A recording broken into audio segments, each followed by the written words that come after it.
তো এটা দেখো পটল লতি আছে। তো পটল লতিটা আমি কিন্তু কোনোদিনও রান্না করিনি, তো খেয়েছি, মানে ওর হাতে হয়তো খেয়েছি, কিন্তু রান্নাটা আমি কোনোদিনও করিনি। তো এটা কিন্তু অনেক রকমের রান্না করে খাওয়া যায়, বড়া ভেজেও করা যায়।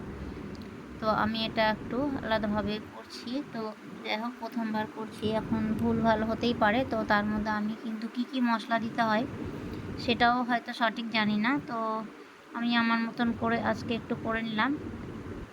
তো আমি প্রথমে আলুটাকে একটু ভেজে নিলাম।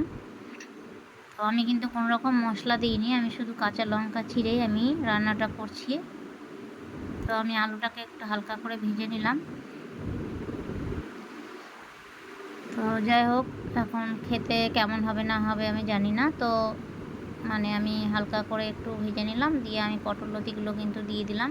আর এটা একটু ছোট ছোট করে কেটে নিয়েছিলাম। তো এখন এটা মানে বড় একটু হয়তো বড় করে কাটলে ভালো হতো নাকি। আর আমাদের বাড়িতে যেহেতু পটল লতিটা কেউ পছন্দ করে না, তার জন্য আমি কিন্তু কোনোদিনও আনি না, রান্না করি না। তো আমাকে একজন দিয়ে গেল, মানে ও কিনেছিল খাওয়ার জন্য, তো ও কিছুটা রাখলো আর আমাকে কিছুটা দিয়ে গেল। তো যাই হোক, মানে ওকে একটু আমিও ভালোবাসি, যেটা যেটা রান্না করি ওকে আমি দিই, আর ওই জন্য আমাকেও দিয়ে গেল।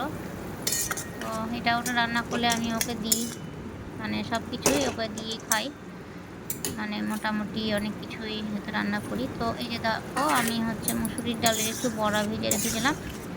তো এটা আমি কিন্তু এর মধ্যে দিয়ে দিলাম, দিয়ে এটা কিন্তু মানে গামাখা একদম, মানে ঝোলও থাকবে না, আবার মানে শুকনাও হবে না, এরকমভাবে আমি কিন্তু এটাকে নামিয়ে নিয়েছি। তো এটা আমার দেখো পটল লতি রান্নাটা কেমন লাগলো, তো তোমরা সবাই জানিও কেমন হয়েছে আমার রান্নাটা। তো এই ভিডিওটা এই পর্যন্তই, ধন্যবাদ সবাইকে।